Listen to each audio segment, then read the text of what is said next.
Los pulmones,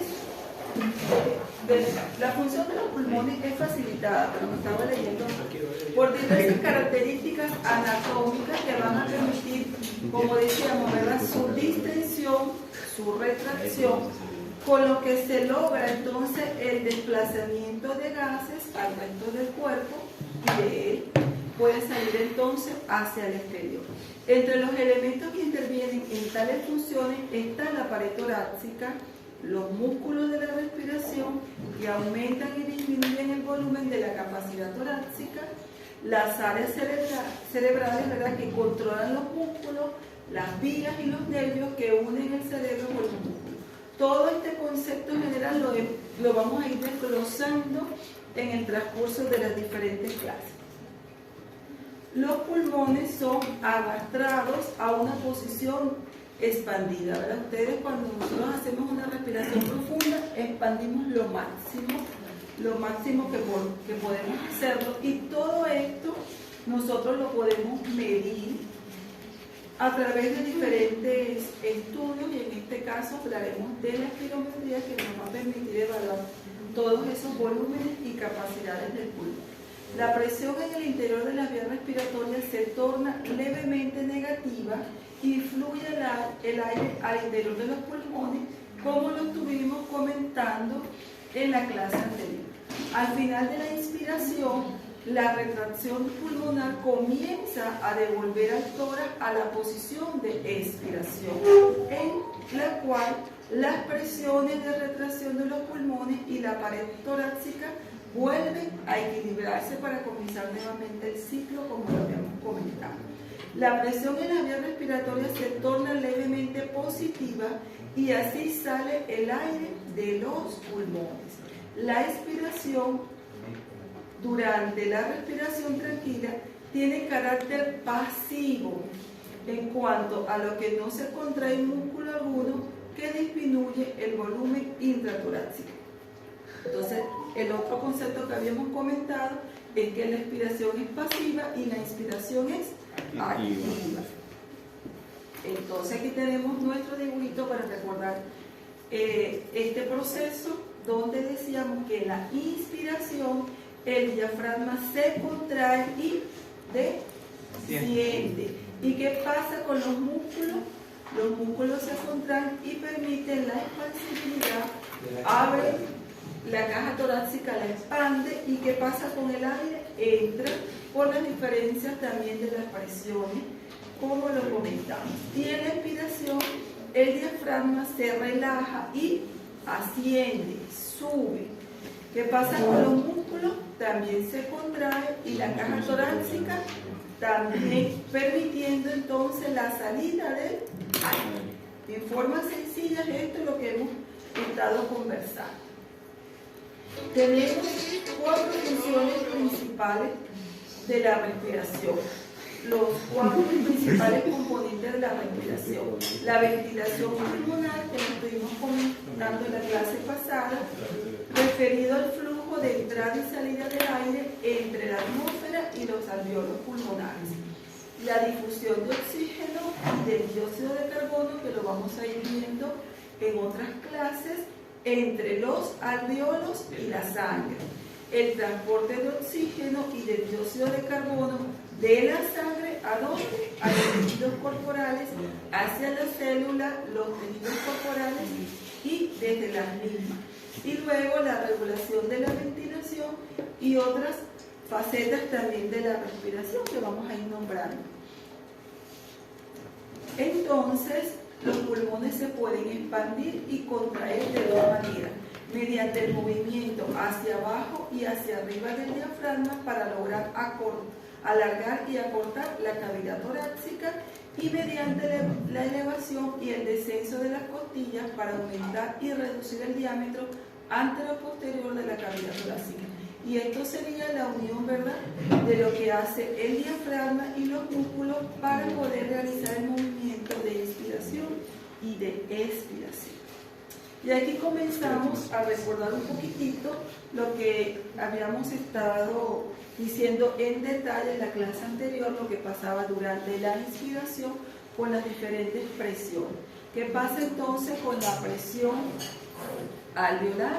En la inspiración se hace un poco más negativa, ¿verdad? Entonces, de ese cero que estaba en relación con la atmósfera, se crea un gradiente de presión, se hace más negativa para que pueda darse entonces el intercambio de presiones y permitir entonces el paso de aire. Y posteriormente en la expiración, entonces la presión alveolar asciende un poquitico y llega a estar nuevamente positiva, y así es en el ciclo respiratorio, que tiene un tiempo, como ustedes pueden ver aquí, de pocos segundos, ¿verdad?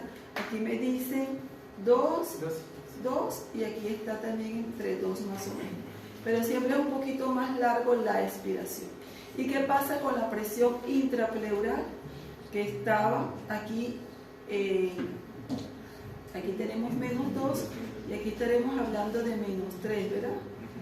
Desciende, y aquí tenemos un -6 durante la inspiración para luego ascender nuevamente a ese valor de inicio en la expiración, y así nos va a permitir entonces la entrada y la salida de nuestro volumen alrededor de 500 ml que entra y sale durante cada ciclo de la respiración. Por supuesto, este cambio de presiones que hemos estado mencionando, pleurales y intrapleurales, alveolares e intrapleurales, también tienen que estar en relación con un buen funcionamiento de nuestra caja torácica, de los músculos respiratorios, del diafragma, de todo lo que va a intervenir para que esto sea efectivo, real, y que nosotros lo hagamos de forma espontánea.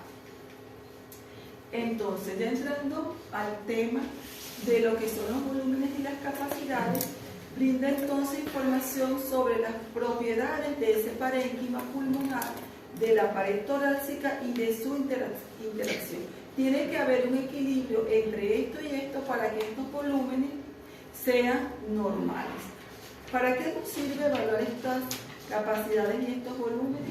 Para diferenciar los problemas obstructivos, como por ejemplo el asma y el enfisema, de los restrictivos, como por ejemplo la fibrosis, que van a ser las dos patologías que vamos a estar quizás resaltando un poquito. Se modifican los cambios de posición del cuerpo. El envejecimiento y el embarazo van a modificar esto. A medida que vamos envejeciendo, los volúmenes van también disminuyendo. Pero ustedes, que son unos chicos jóvenes, no tienen este problema. Los volúmenes tienen que estar bien. Entonces, el registro de las variaciones de volúmenes pulmonares, entonces lo hacemos con el estudio de la espirometría, que mañana vamos a hacer nuestra práctica, Dios mediante, de cómo se debe de realizar, y hoy vamos a comentar algunos conceptos que son básicos para ir a la clase práctica mañana. Entonces, la ventilación pulmonar puede ser estudiada y registrado ese movimiento de volumen de aire que entra y sale de los pulmones a través de la espirometría. Todos los volúmenes y capacidades pulmonares son en general aproximadamente un 20-25% menores en las mujeres que en los hombres, y son mayores en personas de constitución grande y atlética. Entonces tienen mayores volúmenes aquí los atletas de la clase que las personas de constitución pequeña y delgada, ¿no? Es proporcional. Por eso el estudio espirométrico nos pide la edad del paciente, mejor dicho, la fecha de nacimiento, porque automáticamente saca la edad, nos pide el sexo, nos pide la altura donde se está haciendo el estudio, porque todos esos parámetros se tienen que interrelacionar para dar unos valores que corresponden a la persona, de acuerdo a su peso, a su talla, a su edad y a su tiempo. ¿Okay? Y aquí tenemos nuestra primera imagen, nuestro primer cuadrito que vamos a ir interpretando y vamos a ir analizando. Se lo voy a presentar en gráficas, en texto, cosa que viéndola de diferentes formas, saliendo de aquí, los conceptos por lo menos pueden estar bastante claros. Y comenzamos aquí diciendo que esta es nuestra respiración normal. Volumen corriente es ese volumen de entrada y de aire que hacemos de forma normal. Lo que está hacia arriba viene siendo lo que es inspiración y lo que está hacia abajo, expiración. Entonces, yo respiro de forma normal y a eso llamamos volumen corriente. Es esa entrada de aire y salida de aire que no necesitamos hacer ningún esfuerzo. Cuando yo hablo de volumen de reserva inspiratoria, es cuando yo hago ese volumen normal y hago una inspiración profunda y máxima, y lo máximo de aire que yo puedo respirar, eso vendría siendo mi volumen de reserva inspiratoria. Lo que está por encima entonces de mi volumen corriente, todo este volumen adicional que yo puedo respirar. Y entonces en el volumen de reserva expiratorio sería lo opuesto, ¿verdad? Yo estoy respirando de forma normal y todo lo que yo puedo sacar de mis pulmones, lo máximo que yo puedo sacar de mis pulmones, vendría siendo ese volumen de reserva expiratoria que yo pudiera realizar. Pero siempre va a haber un volumen residual, un volumen que yo no voy a sacar nunca de mi pulmón, y que eso lo vamos a discutir en otra clase. Ese sería mi volumen residual, el que yo, por más que yo bote todo el aire, nunca lo voy a sacar. Siempre va a haber una reserva residual, de reserva. Entonces los nombres vendrían siendo sencillos. Mi volumen corriente, o también llamado mi volumen tidal, lo que yo puedo respirar de forma normal. Cuando yo respiro e inspiro profundamente, hay un volumen capaz de yo poder hacer el máximo en mi inspiración, igual en mi expiración. Y las capacidades vendrían haciendo la sumatoria de esos volúmenes. Entonces, mi capacidad inspiratoria, como su nombre lo indica, inspiración, tiene que relacionarse con ese volumen corriente que yo puedo respirar, y lo máximo de mi capacidad sería lo máximo de aire que yo puedo respirar. Entonces sería la sumatoria de mi volumen corriente con mi volumen de reserva inspiratoria. ¿Y qué sería mi capacidad residual? Residual tiene que recordarme que me queda algo ahí de aire que yo no puedo mover. Entonces sería la sumatoria de ese volumen corriente de ese volumen residual, perdón, que yo no puedo botar, con mi volumen de reserva expiratoria, que lo damos cuando yo boto todo el aire que yo pudiera hacer. Entonces sería la sumatoria de estos dos volúmenes. ¿Qué sería la capacidad vital? Es la capacidad con la cual yo puedo vivir, vital como de vida, lo que yo puedo vivir. Yo puedo vivir con mi volumen corriente, mi respiración máxima, mi inspiración máxima y mi expiración máxima. Eso vendría a ser mi capacidad vital. Pero ¿qué sería mi capacidad pulmonar total? Entonces total es como la sumatoria de todo el aire que yo puedo inspirar, que yo puedo respirar de forma normal, que yo puedo exhalar y que también se queda en mi pulmón. Entonces sería la sumatoria de todos mis volúmenes, tanto de mi capacidad vital como de mi volumen residual. ¿Ok? Entonces, esto sería el concepto que tendríamos que ir recordando y aprendiendo. Y aquí lo vamos a tener entonces en texto. Lo que hemos dicho en la gráfica, que fácilmente de interpretar, entonces lo vamos a leer. Mi volumen corriente es el volumen de aire que se inspira y se expira en proceso de cada respiración normal, sin ningún esfuerzo. Y es aproximadamente en el adulto 500 ml en una persona sana, ¿verdad? En un hombre adulto promedio. El volumen de reserva inspiratoria es ese volumen adicional de aire, reserva adicional de aire, que se puede inspirar, como su nombre lo dice, inspiratoria, desde un volumen corriente normal por encima del mismo, cuando una persona inspira con una fuerza plena, lo máximo. Habitualmente es igual a 3000 ml. También se tienen que aprender estos numeritos. El volumen de reserva entonces expiratoria, y también las abreviaciones. Es el volumen adicional máximo de aire que se puede expirar, como su nombre lo dice, expirar, mediante una expiración forzada. Acuérdense que allí esa palabrita es clave. Después del final de una expiración a volumen corriente normal. Normalmente ese volumen es igual a aproximadamente a 1100 ml. Doctor, una consulta. Entonces, a mayor volumen de reserva inspiratoria, mayor volumen de reserva expiratoria habría, ¿o no? No, porque el mismo dice tú, no son iguales los números. Mira, aquí es 3000, lo máximo que yo puedo. ¿Por qué mayor reserva? Lo que yo más puedo respirar. En cambio, el otro, el numerito es un poco menor, ¿no? Y ahora nuestro volumen residual, el volumen de aire que queda en los pulmones después de una inspiración forzada, que ya ustedes saben que yo no lo puedo sacar. Este volumen en promedio es de 1200 ml. ¿Okay? La combinación entonces de dos volúmenes o más se denomina capacidades pulmonares. Entonces la capacidad inspiratoria es igual al volumen corriente más el volumen de reserva inspiratoria. Esta capacidad es la cantidad de aire, aproximadamente 3500, que una persona puede inspirar comenzando en el nivel expiratorio normal y distendiendo los pulmones hasta la máxima capacidad. Esa sería la capacidad inspiratoria. Y la capacidad residual funcional es igual al volumen de reserva expiratoria más el volumen residual.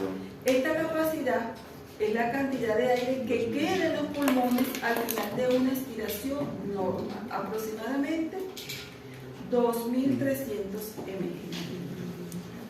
La capacidad vital entonces es igual al volumen de reserva inspiratoria más el volumen corriente más el volumen de reserva expiratoria.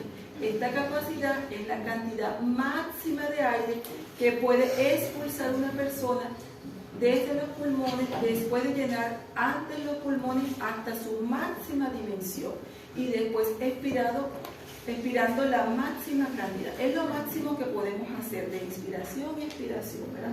Y también toma en cuenta mi volumen corriente. Y la capacidad pulmonar total, entonces es el volumen máximo al que se puede expandir los pulmones con el máximo esfuerzo posible, que sería entonces la sumatoria de todas, 5800 ml, es igual a la capacidad vital más el volumen residual. ¿Okay? En conclusión. Y aquí, doctora, ¿qué tenemos? Bueno, otra forma de ver. Entonces, con las verticales, ya que también se tiene que aprender las letras. Entonces, ya tengo aquí mis letras. Entonces, mi volumen corriente, que también decíamos que era mi volumen tidal. Y aquí tendríamos entonces cuáles serían sus numeritos. Entonces, mi volumen corriente, mi reserva mi volumen de reserva inspiratoria, mi capacidad inspiratoria, que sería la sumatoria de las dos, mi volumen de reserva expiratorio y mi volumen residual. Y aquí sumando capacidad de reserva expiratoria, mi capacidad vital, todo esto, y mi capacidad pulmonar total, que sería la sumatoria de todas las capacidades. Y aquí también tendríamos, bueno, con las capacidades propiamente dichas, lo que hemos dicho, cuando yo sumo entonces los diferentes volúmenes, y ese volumen de reserva inspiratoria más volumen residual es mi capacidad residual. Volumen de reserva inspiratoria más volumen tidal más volumen de reserva inspiratoria, mi capacidad vital. Y mi capacidad pulmonar total, la sumatoria entonces todo eso. Doctora, díganme ahora junto todo. Bueno, aquí los tenemos. Los diferentes volúmenes, mi volumen corriente, mi capacidad inspiratoria, mi capacidad de reserva expiratoria, mi volumen residual, y aquí tengo entonces en esta gráfica también incluida la cantidad de volumen que representa, ¿no? Entonces el volumen de reserva inspiratoria 3000, el volumen corriente 500, el volumen de reserva expiratoria 1200 y el volumen residual 1200. Sumando entonces todo esto tengo mi capacidad pulmonar total. Variaciones de volúmenes y las capacidades según la postura. Esto puede variar si yo estoy en una postura diferente.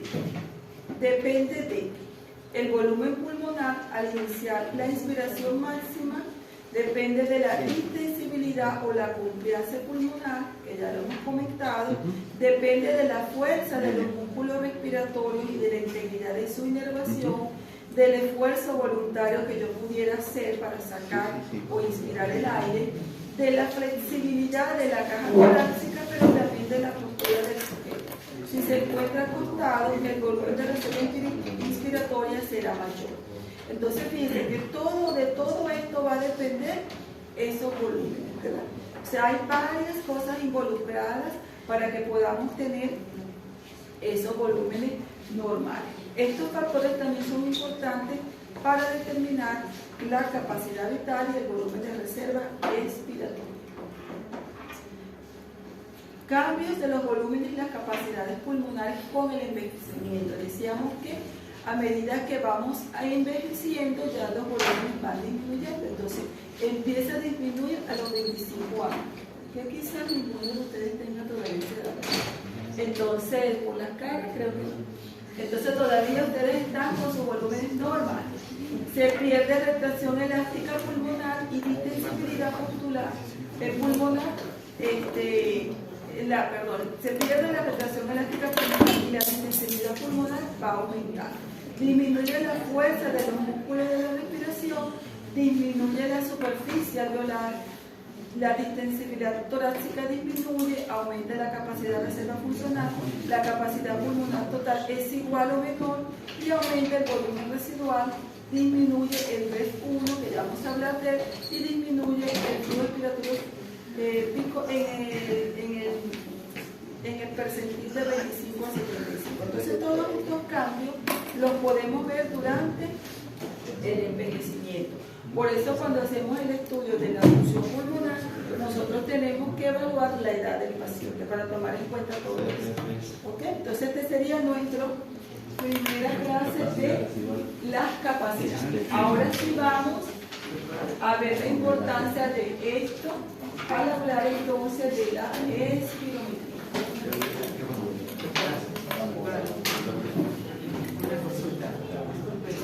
La capacidad respiratoria es 3.500 y la capacidad residual funcional es aproximadamente 2.300 y el 700 el restante, ¿dónde queda?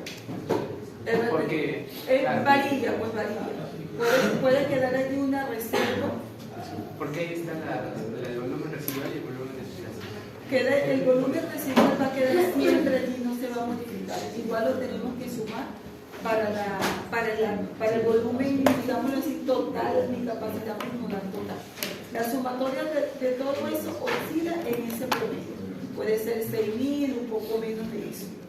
¿Okay? No necesariamente es exacto, es un promedio que varía, como dijimos, de acuerdo al sexo y de acuerdo también a la edad. ¿Y esos valores Es un estándar para el adulto normal. Entonces ese es el número que se tiene que aprender, lamentablemente. Porque no le voy a poner diferencia. Si es un niño, ¿cuánto es? Si es una mujer, ¿cuánto es? Si tiene 80 años, ¿cuánto es? Por favor, tampoco así. Entonces, eso es el estándar. Sí, así. Y ahora sí vamos a continuar con la espirometría. Existen varias pruebas de función pulmonar que vamos a ir comentando en una de las prácticas, pero le vamos a dar énfasis a esta. ¿Por qué? Porque es el estudio, uno, que está más disponible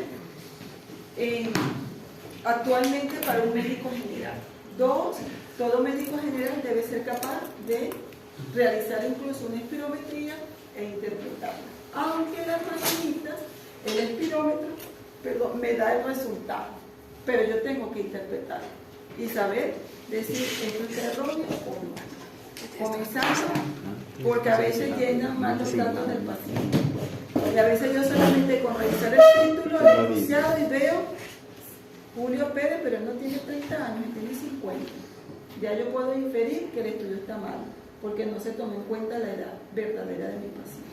Bien, entonces desde allí el médico tiene que aprender a interpretar esto. La ventilación pulmonar puede ser estudiada registrando los movimientos de volumen de aire que entran y salen de los pulmones, como lo acabamos de decir, a través de el espirómetro, ¿verdad? Al realizar nosotros una espirometría. Es una prueba funcional que valora el flujo y las capacidades de aire en los pulmones. La espirometría es una prueba de función pulmonar que mide los volúmenes y los flujos respiratorios del paciente. Esto es la capacidad para acumular aire en los pulmones y la capacidad para mover. Esto nos va a permitir el estudio de la espirometría, poder evaluar entonces cómo está la función pulmonar del paciente. Y esto, ustedes, es nuestro objetivo que puedan aprender. Desde su invención por parte de John en este año 1844 y a raíz del desarrollo de los aparatos de fácil manejo y cómoda interpretación, la espirometría se ha convertido en la pieza básica en el diagnóstico y el seguimiento de las patologías respiratorias. Entonces, pacientes con patologías respiratorias son los que por lo general son sometidos a este estudio. Valoración de riesgo preoperatorio en los pacientes. Entonces, un paciente con ciertos factores de riesgo, como por ejemplo que sea un fumador y va a ser intervenido de una patología de repente abdominal, ese paciente probablemente debe ser sometido a una evaluación preanestésica donde el médico le va a solicitar una espirometría. La evaluación de incapacidad laboral. Hay pacientes que son sometidos a los estudios anuales de su evaluación médica anual, y si tienen factores de riesgo laborales para su repercusión pulmonar, por ejemplo que esté sometido a una contaminación en su trabajo que puede darle alguna neumopatía o algún riesgo de que tenga algún problema respiratorio, ese paciente le hacen sus estudios espirométricos. ¿Por qué es importante esto? Les dirán, pero hacerle la espirometría, y si no le está afectando, pero si le afecta, y si la empresa es la responsable de que su función pulmonar se deteriore, entonces de forma precoz estas personas, si ese ambiente laboral es desfavorable, la espirometría lo va a ir registrando, lo va a ir dando, porque su capacidad pulmonar va a ir alterándose. Entonces el paciente puede ser trasladado a otro sitio de trabajo, por ejemplo, y eso va a favorecer que el paciente no se deteriore. Y si el paciente estuvo allí 5 o 10 años y nunca le hicieron nada y se complicó sus pulmones o le dio un cáncer, ¿cómo él va a, digamos, a luchar por su derecho, ¿verdad? A través de estos registros? Mira, yo entré con este espirometría a trabajar aquí y ahora mira cómo estoy, consecuencia de esto. Entonces, bases legales, hasta para eso me puede servir el estudio espirométrico. ¿Y cada cuánto es la evaluación para el trabajador? Eso es anual. Todos los años le hacen la evaluación anual a los pacientes de riesgo en base a su riesgo. Entonces, hay empresas que tienen mayor riesgo. Por ejemplo, si trabajas en una mina, si trabajas en un sitio donde sean gases, vapores, eso se puede afectar a tus pulmones, ¿verdad? Entonces, esos pacientes son sometidos. Y si queremos también hacer estudios en poblaciones de riesgo, por ejemplo, yo quiero estudiar el efecto del cigarrillo en tal población, por ejemplo, yo puedo hacer su espirometría. Entonces, en fumadores, pacientes expuestos a sustancias tóxicas, etcétera, esto me puede permitir hacer los screenings de evaluación de riesgo de esos pacientes y las intervenciones que se pueden hacer. Las enfermedades respiratorias constituyen uno de los motivos de consulta más frecuentes en la atención primaria y también a nivel de hospitales. ¿Cómo nosotros podemos llegar a un diagnóstico? Cuando hacemos una correcta anamnesis, allí lo que es la semiología, la exploración física, ver que lo aprendemos, me puede ayudar, bueno, un alto porcentaje para yo poder establecer el diagnóstico de mi paciente.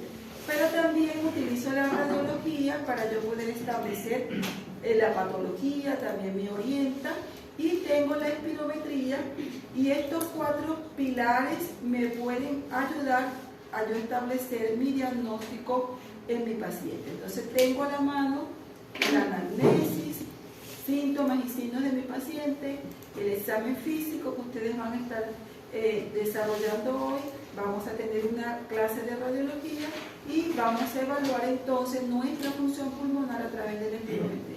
Entonces ustedes tendrían esos 4 pilares básicos para poder atender a sus pacientes en este ejercicio médico. Pues esto ya lo hemos mencionado. Y recordamos entonces que nuestro paciente va a comenzar su estudio espirométrico a volumen corriente, ¿verdad? Primero volumen corriente, lo hacemos realizar una inspiración profunda y luego una expiración profunda y luego el paciente vuelve a volumen corriente y de esta manera nosotros hacemos el estudio en condiciones normales, ¿no?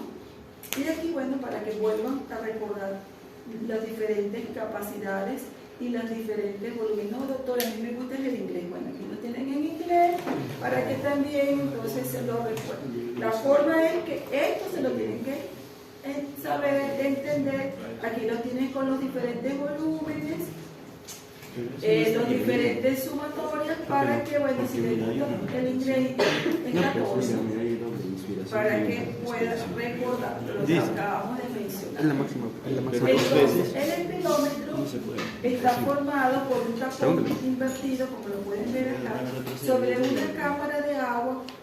En el tambor está equilibrado por su peso. En el tambor hay un gas expiratorio, habitualmente aire de oxígeno, a un tubo conectado a una boquilla, como lo pueden ver aquí, conectado a una boquilla. Y cuando se respira hacia el interior y el exterior de la cámara, el tambor se eleva, asciende, desciende y hace el registro adecuado en una hoja de papel que lo podemos ver acá. Entonces, esta sería lo que yo hago a mi paciente, lo mando a tomar aire, veo cómo se expanden los pulmones y luego lo mando a botar aire, los pulmones entonces se van a contraer, ¿verdad? Disminuyen sus volúmenes y entra y sale el aire acá en mi espirómetro para que a la final se registre. Los espirómetros han cambiado durante los diferentes años que han transcurrido y ahorita realmente son estudios muy sencillos de realizar, como ustedes pueden ver aquí, portátiles, pequeños, que se colocan en las computadoras, se llevan para otros sitios sin ningún inconveniente y que nos van a permitir de forma sencilla poder establecer cómo está la función pulmonar del paciente. Doctora, pero, una pregunta. En este gráfico que mostró, ¿no sería doble inspiración residual en ese gráfico? no, lo que pasa es que aquí estás haciendo un ciclo respiratorio. O sea, estás haciendo un ciclo. Porque son Hace doble cresta que no tienen. Aquí lo que estás haciendo es una inspiración normal, expira y vuelves a hacer. Es un ciclo respiratorio. Tú dices aquí, pero esto es lo que tú vas a mandarle a hacer al paciente, ¿no? O sea, aquí lo mandaste solamente a inspirar y vuelve a volumen corriente, expire. Y aquí inspire completo y expire todo el aire que pueda y vuelve a volumen corriente. Es lo que tú le estás haciendo la indicación al paciente de cómo lo va a hacer. Ok, aclarado esto, entonces decíamos que es importante que nosotros podamos registrar estas diferencias, ¿verdad? La edad del paciente realmente no nos pide la edad, sino la fecha de nacimiento, lo calcula automáticamente. El peso y la estatura, por eso en el momento de realizar el estudio el paciente debe ser pesado y medido. Y el sexo, pues se registra también.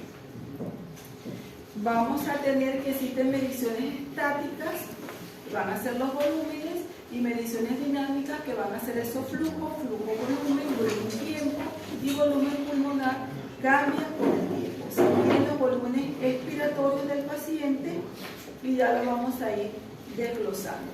Una espirometría simple, que sería eso lo que él estaba preguntando, es yo mandar tomar aire de forma normal y tranquila a mi paciente, respire normal, entonces el paciente inspira y expira, inspira y expira.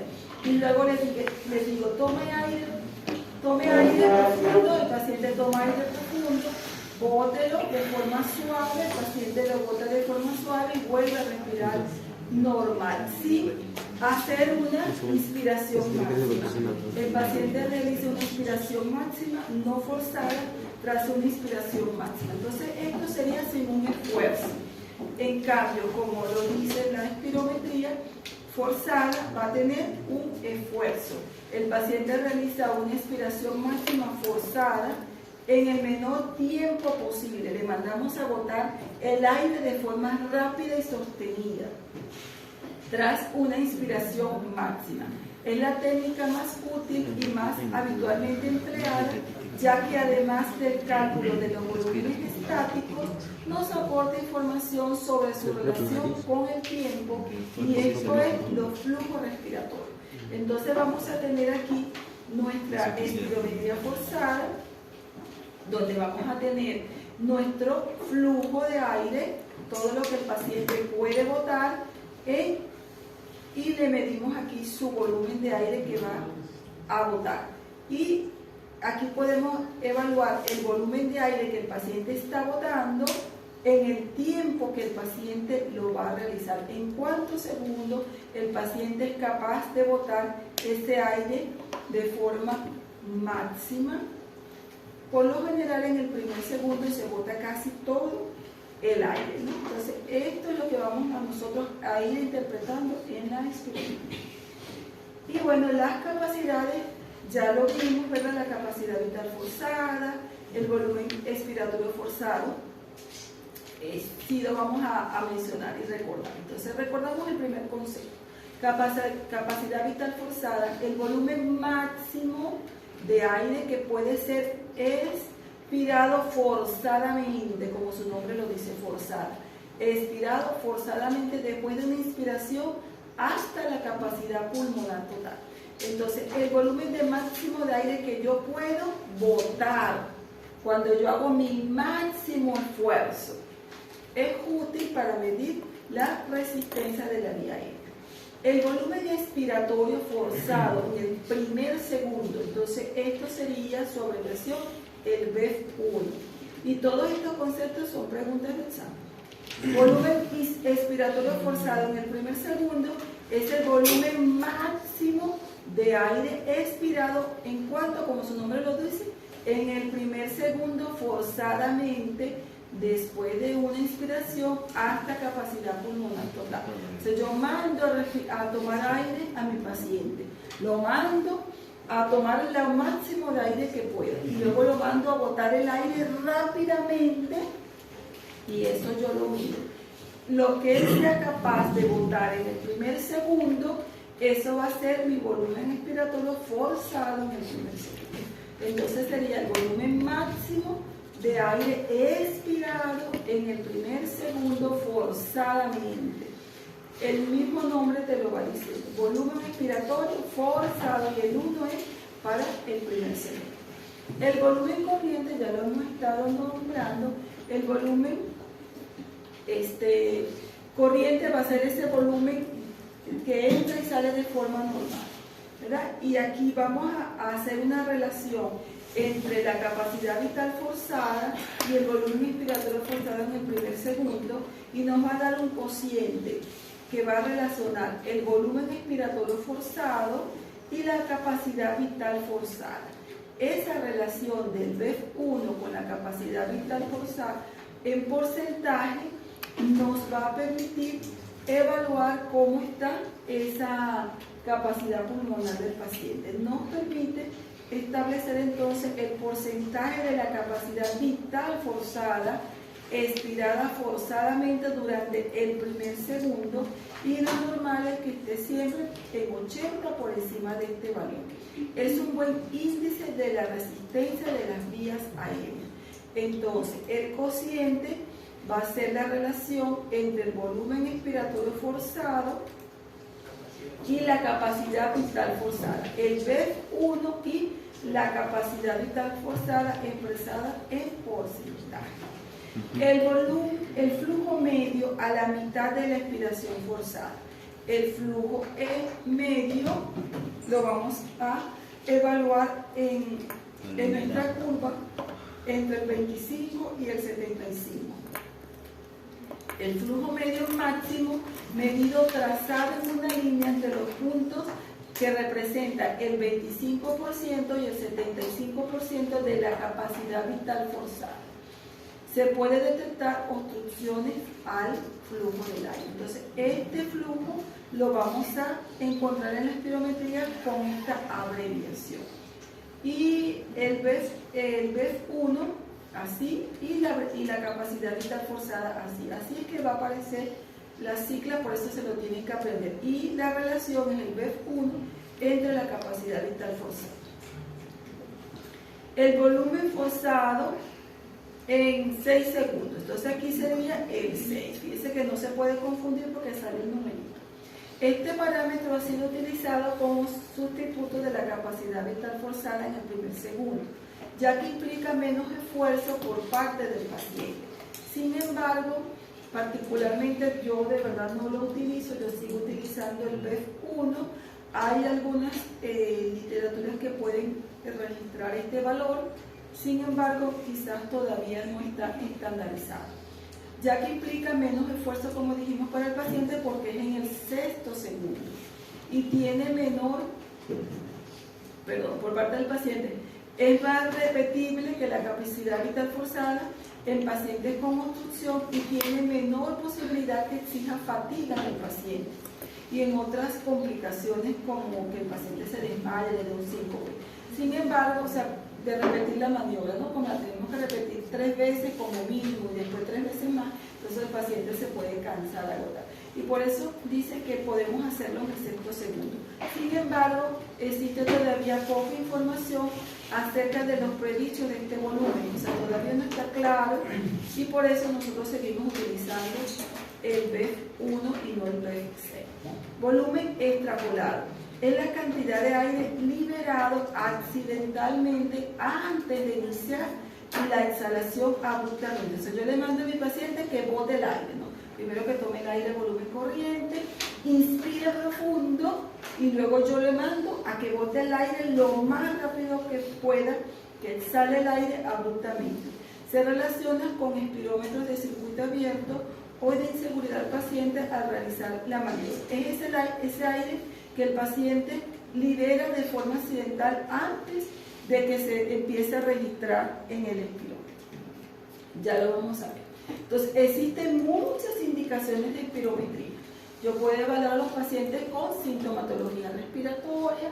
Ustedes de repente siempre van a estar escuchando a los pacientes ebóticos, el asma bronquial, que también la vamos a encontrar, como preoperatorio, que el paciente que va a ir a una cirugía, ¿verdad? Ya dijimos. Podemos hacerlo en los pacientes que tengan patología respiratoria recurrente y queremos saber qué es lo que está pasando en ese paciente.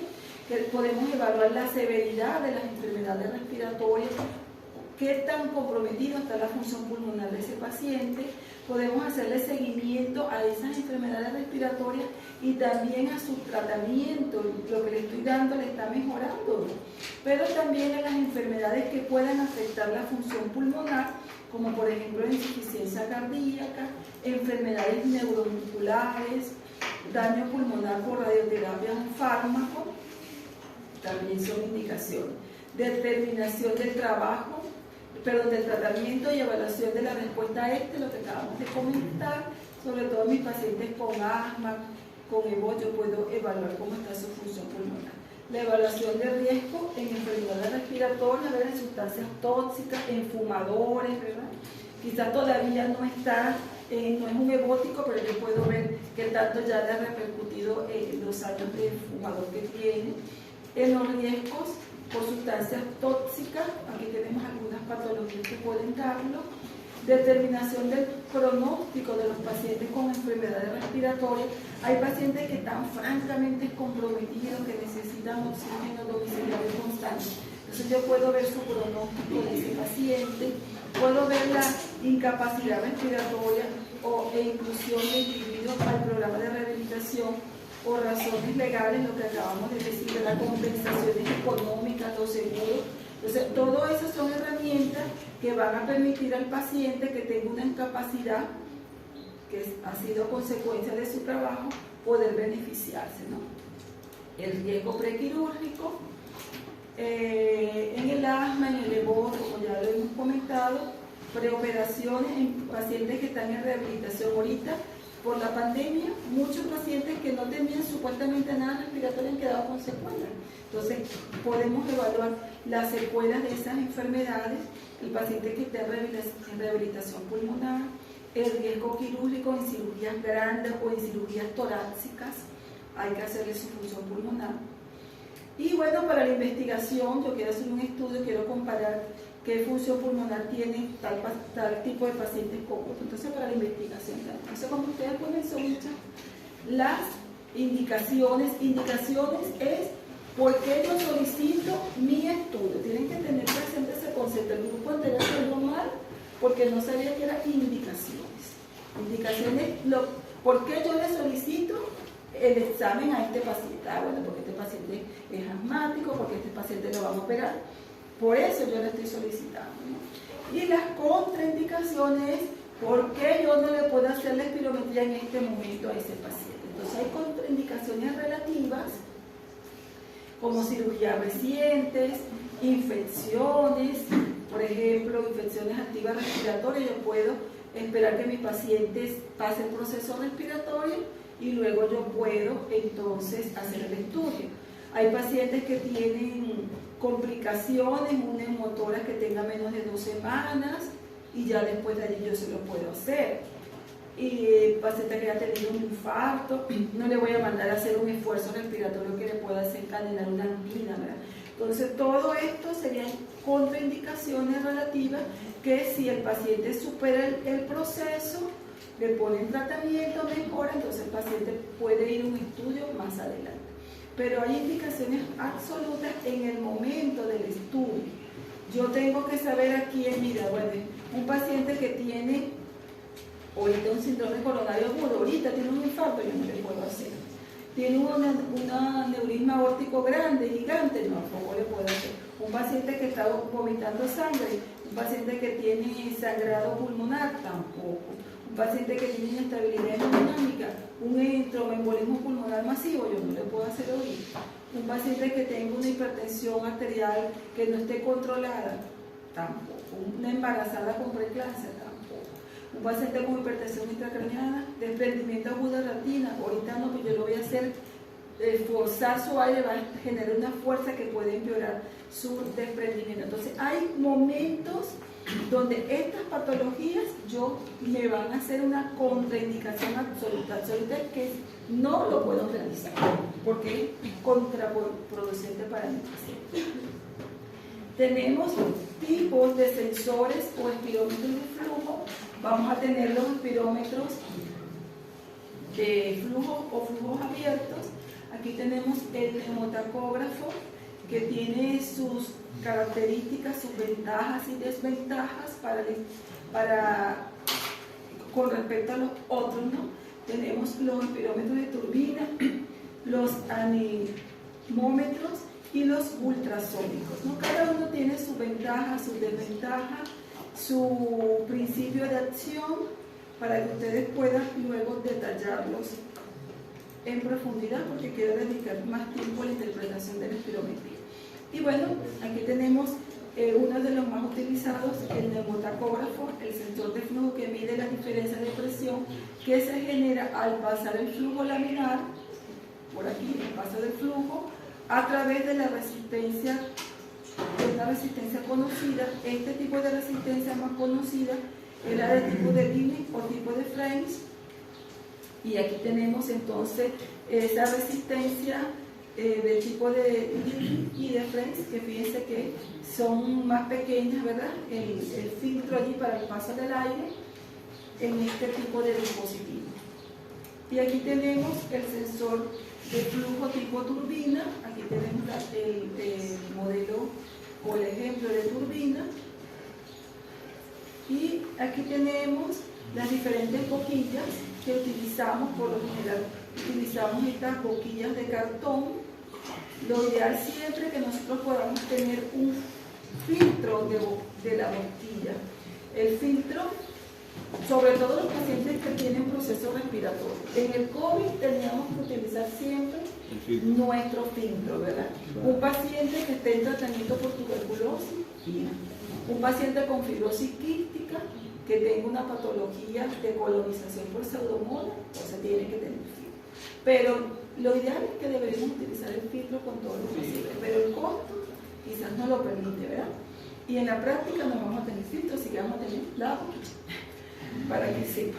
Pero cada boquilla es para una persona. Y aquí vamos entonces a empezar a evaluar los patrones en la espirometría.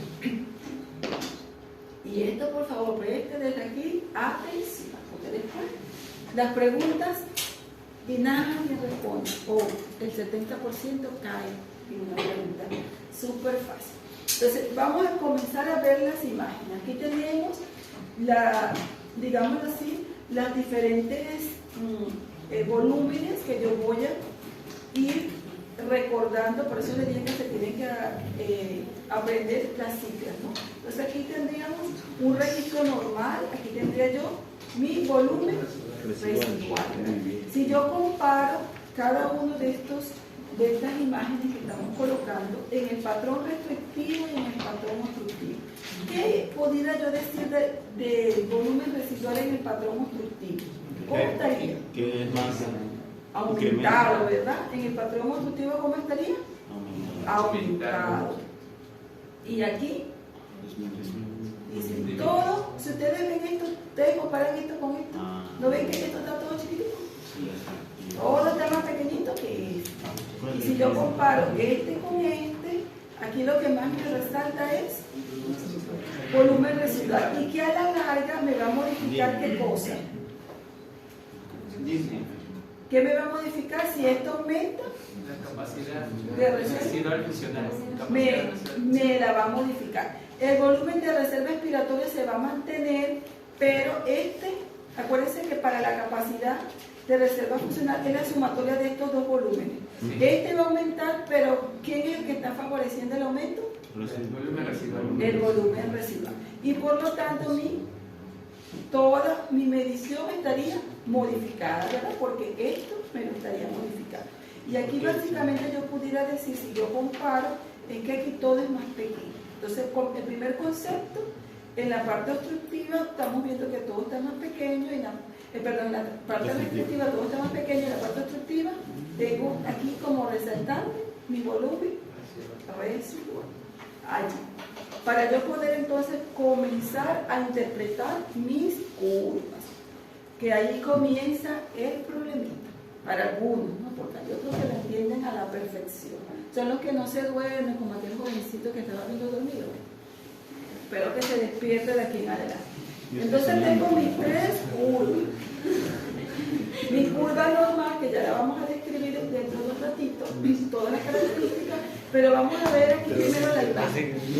Entonces yo tengo mi curva normal, esta es mi curva de mi ascenso rápido, mi pico, mi descenso suave. Aquí tengo mi curva normal.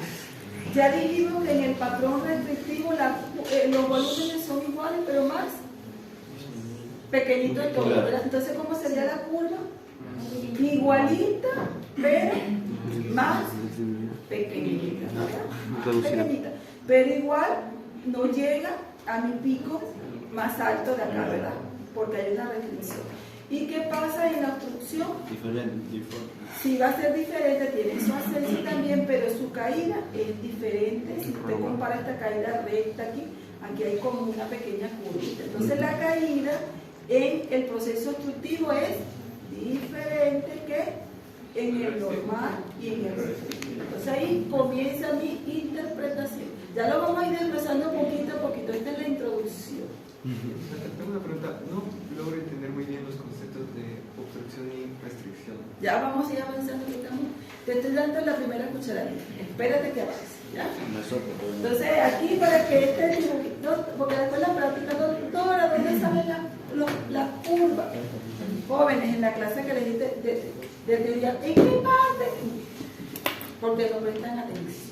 Porque se vuelve. Ok, entonces primero, este primer dibujito, ya vamos a ir viendo los conceptos que el joven está desesperado por aprender. Ok, entonces aquí vamos con la evaluación de mi capacidad vital forzada. Mi capacidad vital forzada, entonces mi paciente hace la inspiración, hace su expiración, bota el aire.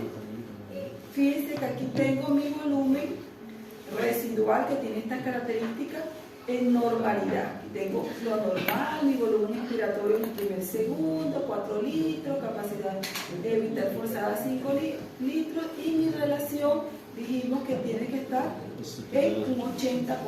Aquí tendríamos mi capacidad pulmonar total, mi volumen expiratorio en el primer segundo. Esto es lo que el paciente en el primer segundo bota de aire. Todo esto, casi todo, ¿verdad? Bota bastante. Y luego sigue botando un poquito más, pero ya no puede seguir botando más porque mi volumen residual nunca lo va a botar, ¿verdad? Entonces, aquí todo esto lo bota en el primer segundo, rápidamente bota, sigue botando, pero nunca llega a botar. ¿Y qué patología sería cuando bota? Ya vamos a ver eso, espérense, con calma, por favor, no me agobien. Digamos, en el patrón obstructivo, ya les dije que se lo voy dando por cucharita, esta es la segunda, ahora la tercera cucharada. El patrón obstructivo. Entonces, nuestro patrón obstructivo que habíamos dicho del volumen residual que aumenta. Está aumentado. Entonces aquí el paciente lo mandamos a botar el aire, el paciente bota, pero el paciente se queda con mucho volumen residual, mucho, ¿verdad? Entonces fíjense que la relación del B1 con la capacidad de reserva, capacidad funcional total, ¿cómo está? 42%. ¿Cuál es el valor normal? Del 80. 73%. Grábense el 80 porque ese es el que vamos a utilizar. El 80. ¿Y aquí cómo está? Disminuido. Fíjense que si yo comparo con el anterior, todo este espacio ahora está reducido, ¿verdad? Está más pequeño. La relación de volumen residual con la capacidad pulmonar total está aumentada, pero a expensa de ¿quién? Del volumen residual. Esto aumenta, pero aumenta a expensa de qué. Ya dijimos lo normal, 80, apréndanse el 80. Ahora vamos uniendo la característica en la obstrucción. Entonces, en el paciente obstructivo, que viene siendo esta curva, disminuye el pico flujo expiratorio. ¿Disminuye o no? ¿Este es el pico flujo? ¿Disminuye? Sí. Ya que hay obstrucción al flujo del aire. El aire no puede salir adecuadamente del paciente por el pulmón, por su bronquio, entonces disminuye aquí mi pico flujo expiratorio. Se relacionan con volúmenes pulmonares altos porque hay atrapamiento de aire. El volumen residual se encuentra aumentado. La rama descendente de la curva está deprimida, está caída, está con un poco disminuida aquí. Los flujos son bajos a cualquier volumen pulmonar. Entonces siempre este volumen, si ustedes lo comparan, va a ser bajo, los volúmenes va a ser bajo, pero el volumen residual se encuentra aumentado. Esto es la característica del patrón obstructivo, lo atiende como enfermedad obstructiva. Ahora, el restrictivo. Entonces, en el restrictivo, fíjense que todo está, dijimos que todo está más pequeño, todos los volúmenes están más pequeños. Entonces, ¿cómo estaría la capacidad pulmonar total? Más pequeña, ¿verdad? Entonces, cuando yo hago la relación del B1 con la capacidad pulmonar total, esto está normal o puede estar elevado, como dice aquí, 90%. Dijimos que lo normal 80. Y aquí entonces yo le mando a botar aire a mi paciente, pero fíjense, de estar aquí en 6 litros, el paciente no, apenas tiene 4 litros, lo bota el primer, segundo, lo más que puede, el volumen residual se mantiene igual, pero todos estos volúmenes van a estar menores y por supuesto la capacidad pulmonar total va a estar disminuida. Esto viene a ser el B1, el volumen expiratorio en el primer segundo. Esto es todo lo que puede botar en su primer segundo y este es el tiempo en que lo hace. Entonces aquí estaríamos hablando del primer segundo, el primer segundo lo que él bota y él sigue botando aire, nunca por supuesto va a botar el volumen residual. Y ahora, ¿cómo vemos la curva, doctora, en el restrictivo? Entonces, la enfermedad restrictiva disminuye el pico flujo expiratorio. Igual. Sí, Igual ¿verdad? forma. Normal, disminuye. Igual. Fíjense que este disminuye más que este, pero ambos disminuyen, ya que la capacidad pulmonar total está disminuida, pero el volumen residual no aumenta como el anterior. ¿Ok? Y la rama descendente de la curva es similar a la normal. ¿Ok? ¿Ya entendimos? Sí. Los primeros conceptos. Avanzamos. Entonces aquí vamos a tener nosotros nuestras curvas que nos va a dar la espirometría.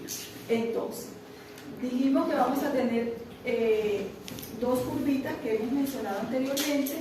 Aquí tenemos nuestro volumen y tiempo. Y la otra es el flujo, El volumen. ¿no? Entonces, el primer concepto, tengo dos curvas, una relaciona el volumen-tiempo, la otra relaciona mi flujo con el volumen. Entonces vamos a interpretar primero esto. Mi volumen-tiempo. Entonces, el paciente yo lo mando a botar el aire. Aquí está botando el aire mi paciente.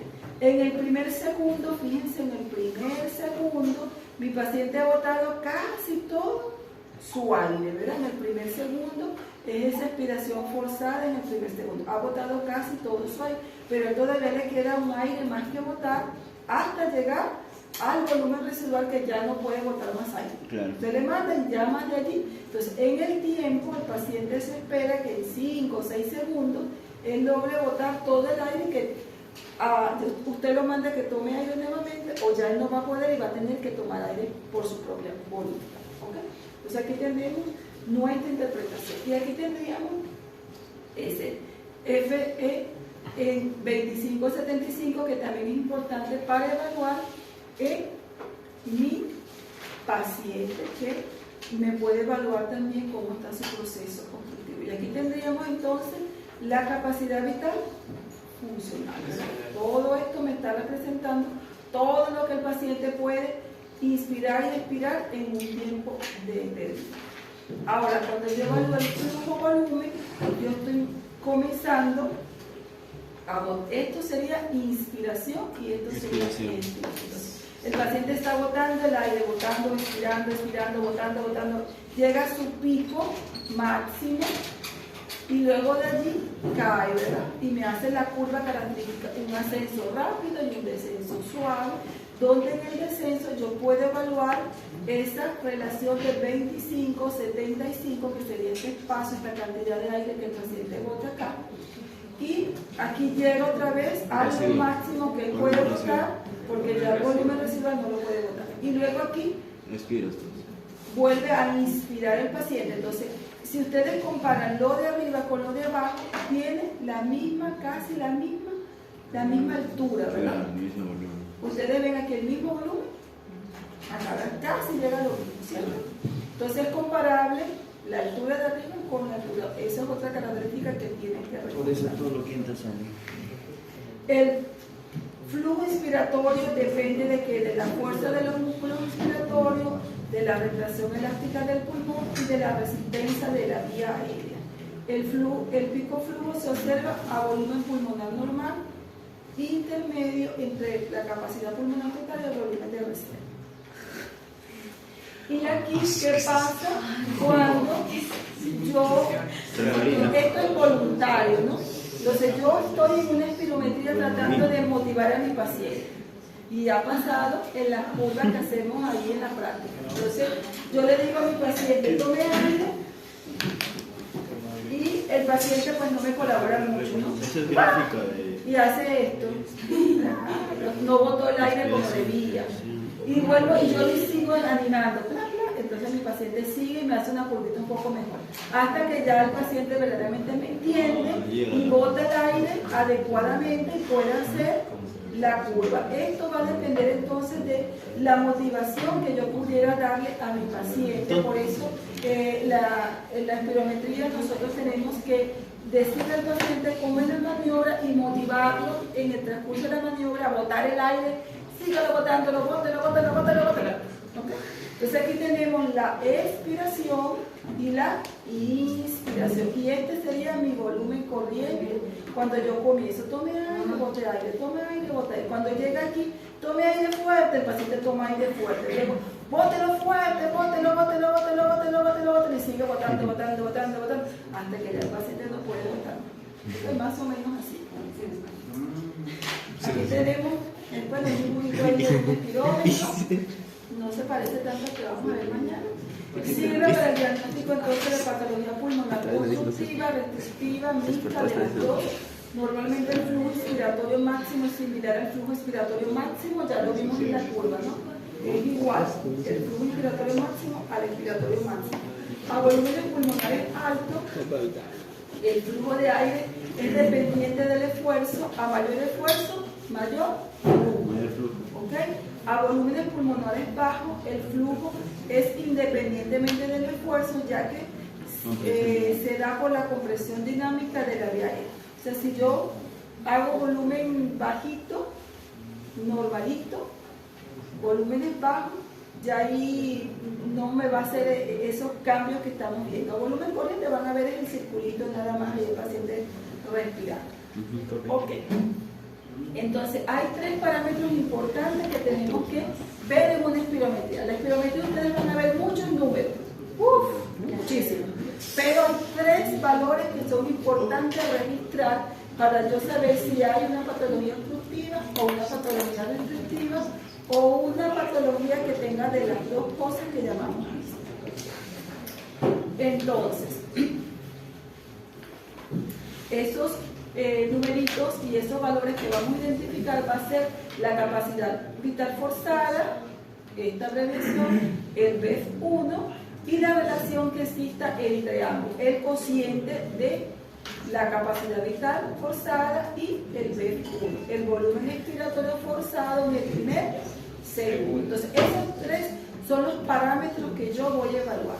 La capacidad vital forzada, ya dijimos, 80, tiene que estar siempre allí para nuestro recordatorio. Y el flujo expiratorio máximo es el mayor flujo alcanzado a volumen pulmonar alto. Por favor, no me dan competencia, jovencitos, no me dan competencia. Si quieren hablar, salen, ¿ok? ¿Ya? No lo retienen. Ok, esto también, porque se lo pregunto y nadie me responde.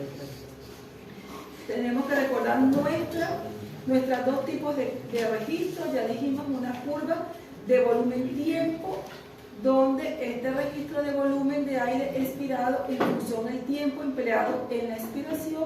El gráfico está compuesto por un sistema de eje vertical y horizontal, donde se registra el volumen en litros en el eje vertical y el tiempo en segundos en el eje horizontal, como lo vimos hace un ratito. La relación del BEF1 con la capacidad vital forzada es el dato espirométrico de mucha importancia. Los valores del cociente están generalmente expresados en 0,70-80. Es importante que sepan que puede expresarse así, porque les puedo colocar espirometrías que aparezcan así o espirometrías que aparezcan así. Entonces la relación, siempre apréndanse el 0, 7 o el 70%. Ese es el valor de referencia. Y aquí tenemos entonces, hay varios dibujitos que van a ver en la práctica, que está en su práctica y que vamos a estar pasando acá. Entonces este es el primerito, ¿verdad? Aquí yo recuerdo expiración, inspiración, flujo, ¿flujo qué? Flujo, volumen. Flujo, volumen. Entonces, ¿cómo se llama esta curva?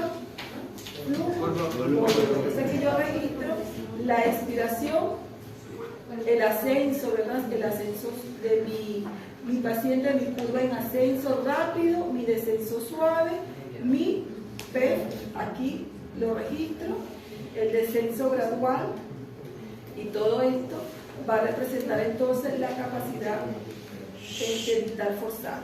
Y un dato importante es recordar que en la espirometría te aparece un pre y un post.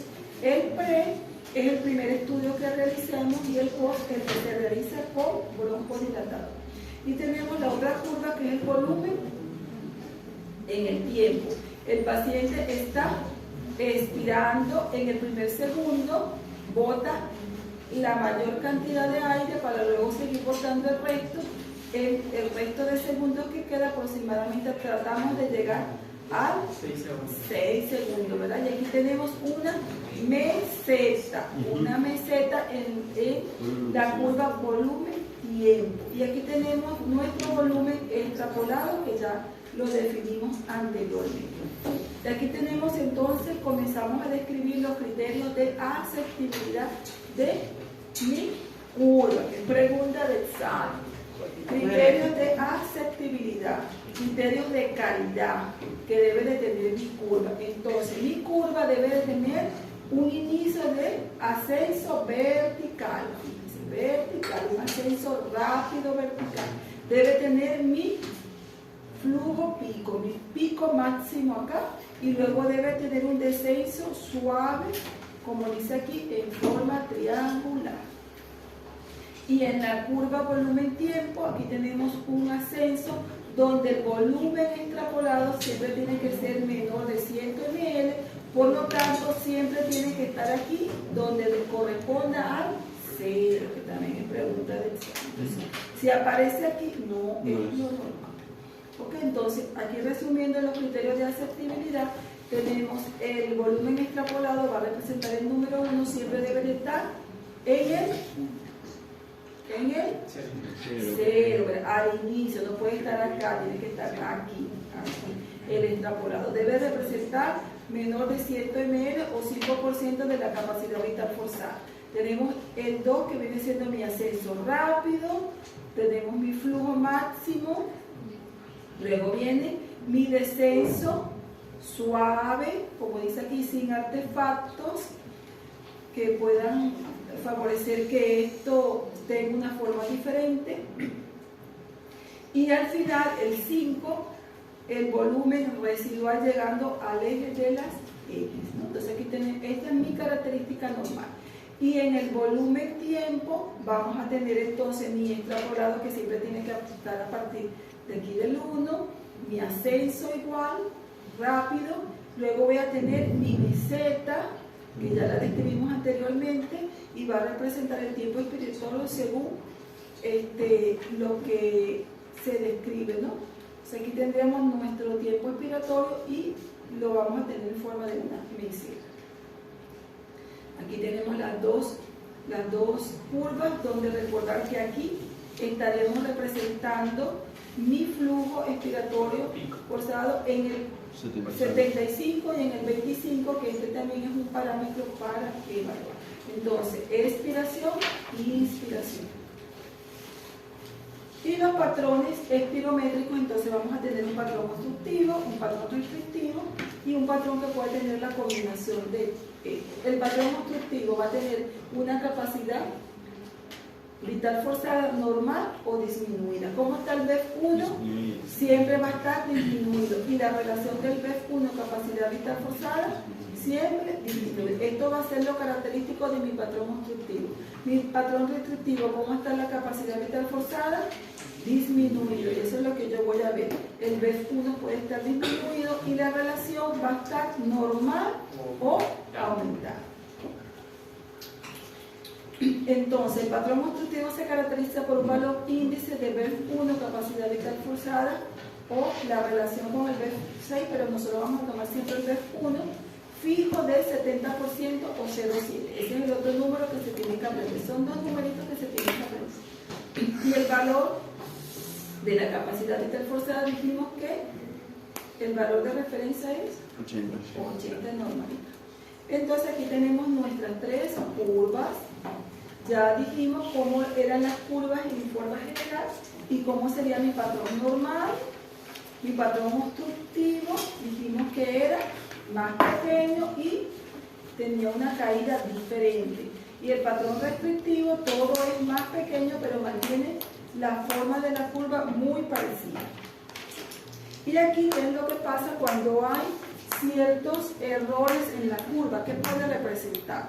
Por ejemplo, dijimos que siempre el valor extrapolado debe ser menor de 150. Si comienza lejos del 0, entonces la curva no es la adecuada.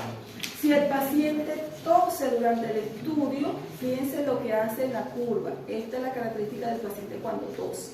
Cuando el paciente cierra la glotis, lo que pasa, cuando el paciente mete la lengua en el tubito, la curva también se cambia.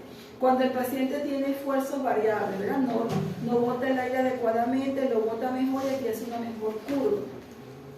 Aquí tenemos la obstrucción de la boquilla, cuando el paciente mete la lengua en la boquilla también cambia, ¿no? Entonces son errores que nosotros podemos identificar evaluando la curva. Con la curva yo puedo evaluar qué es lo que está pasando. Disculpe, es necesario saber esos. Bueno, yo se lo estoy enseñando, se lo preguntaré.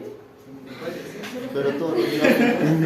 Otro dato importante es la evaluación del broncodilatador. Nosotros hacemos un estudio pre-broncodilatador y post-broncodilatador. Cuando yo coloco el broncodilatador es para evaluar si el paciente tiene un proceso obstructivo.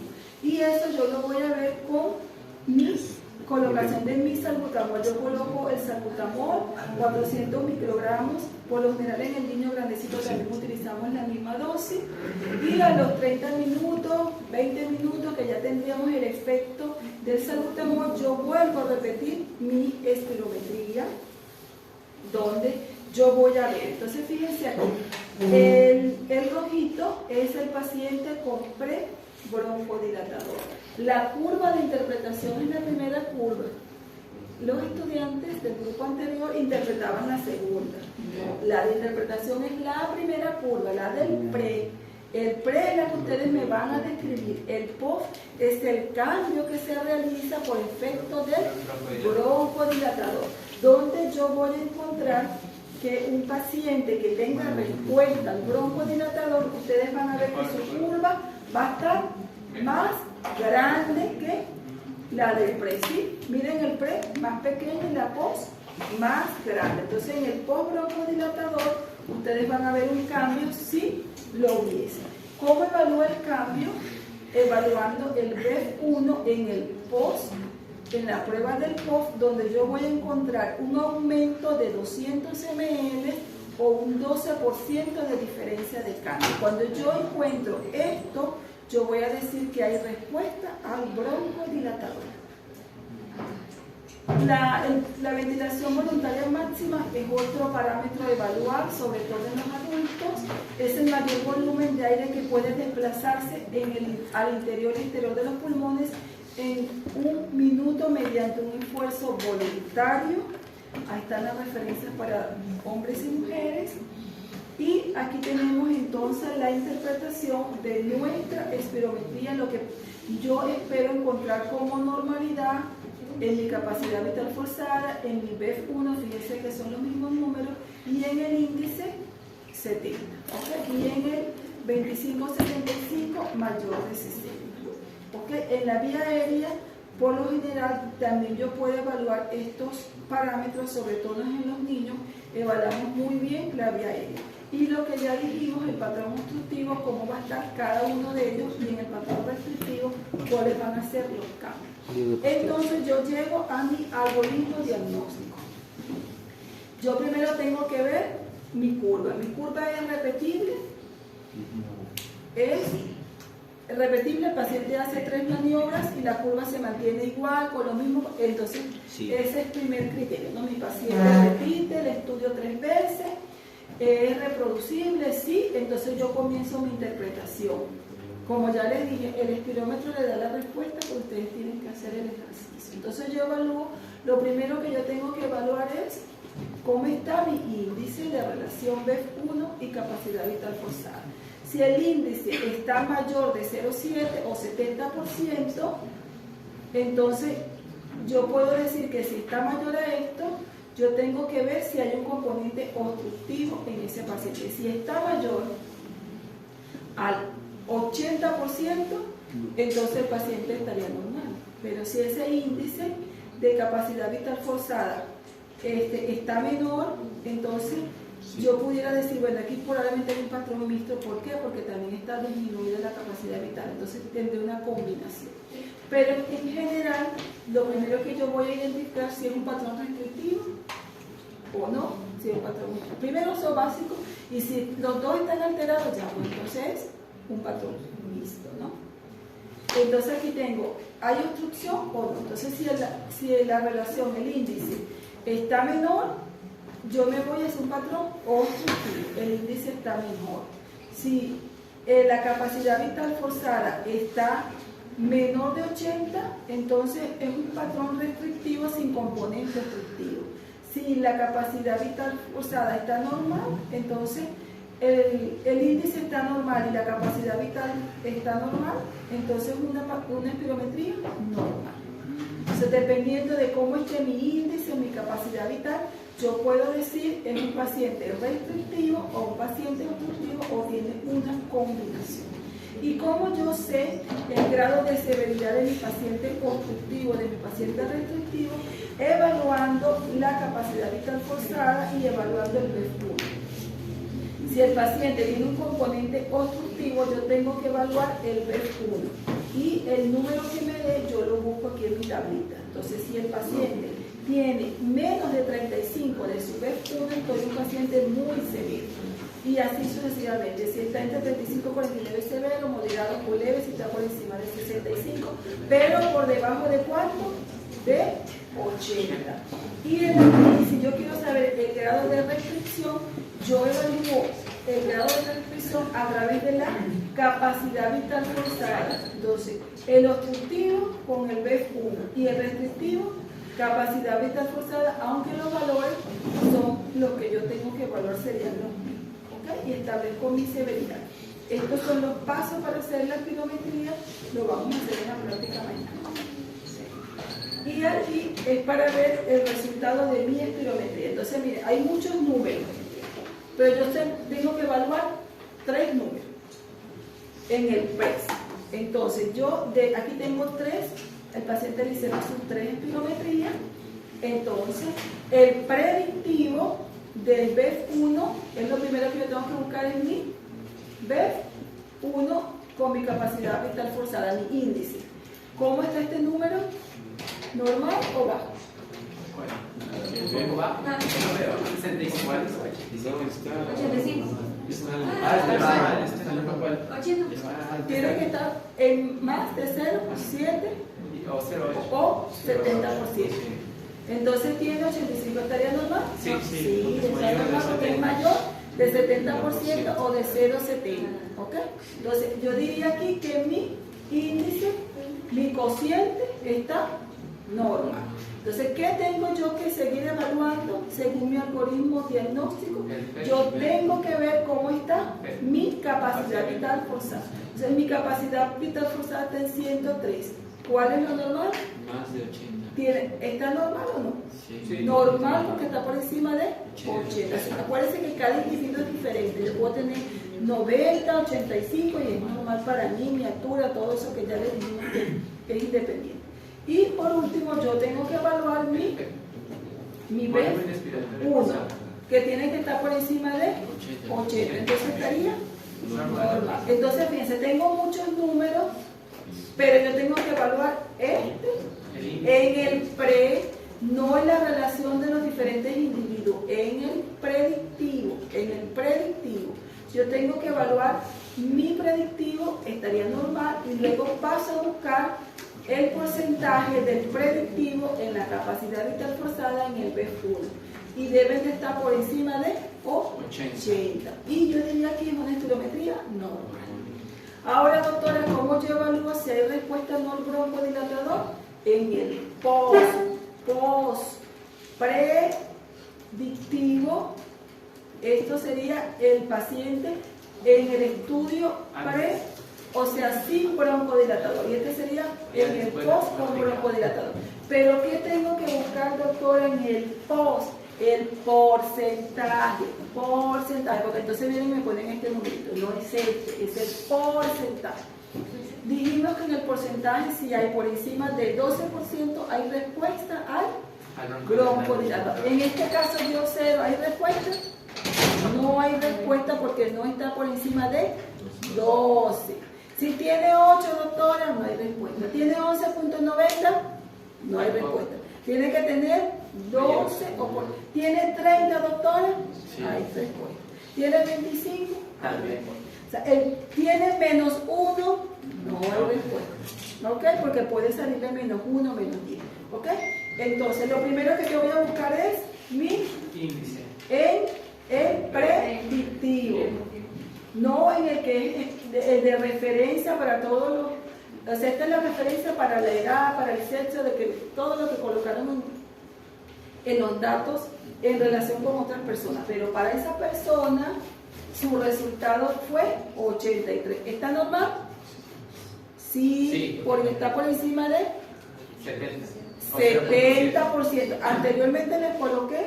Sí, 0.85. Ajá, y aquí le estoy colocando porque les puede aparecer en porcentaje o con decimales. Ok, entonces está por encima de 7, de 70%, entonces está normal. ¿Y cómo está su capacidad vital forzada? Normal. Normal porque está por encima de 80. ¿Y cómo está su BEF1? También. Normal porque está por encima de 80. ¿Y cómo está su porcentaje en el POF? Normal.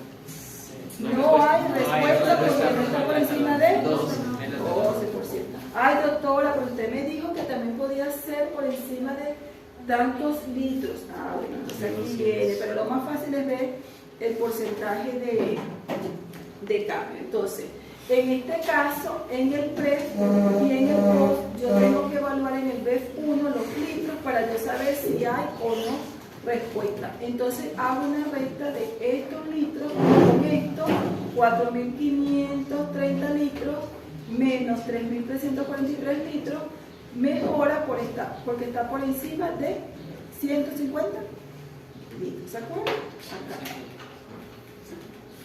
Yo sé que al principio es un poquito medio complicado. Dijimos acá que tiene que haber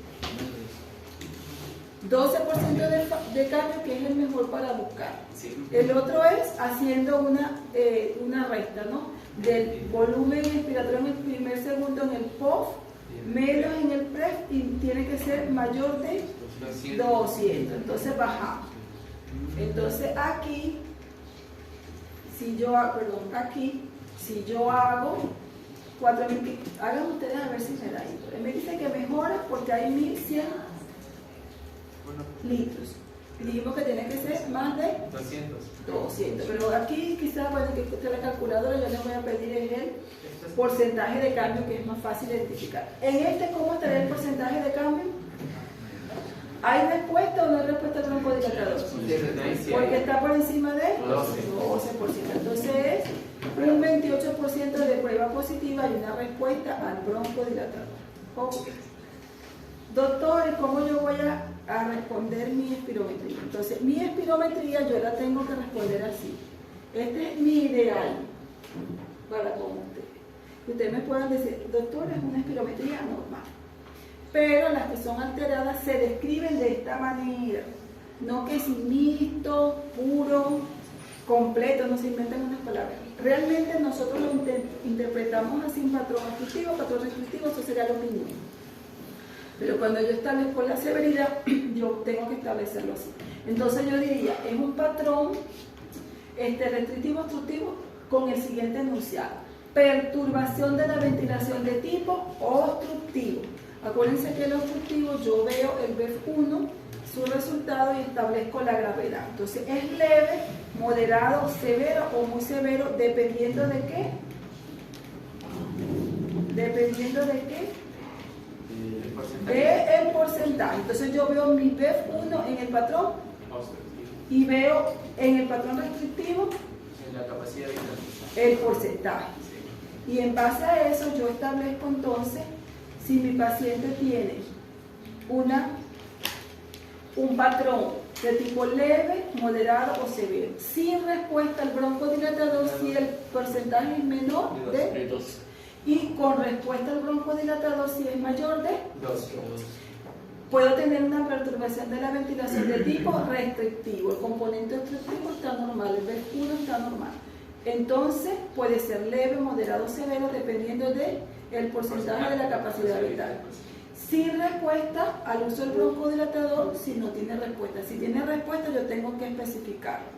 y puede haber un patrón que tenga los dos componentes. Entonces, perturbación de la ventilación de tipo obstructivo, según su severidad, más componente restrictivo, que puede ser leve, moderado, severo o muy severo, sin o con respuesta al uso de broncodilatador de acuerdo a RC. ¿Ok? Bueno, hay volumen residual, no podemos medir en espirometría, por eso utilizamos la técnica de dilución del helio y podemos utilizar la plethysmografía corporal para poder evaluar ese parámetro que lo vamos a ver cuando evaluemos otros estudios de función pulmonar.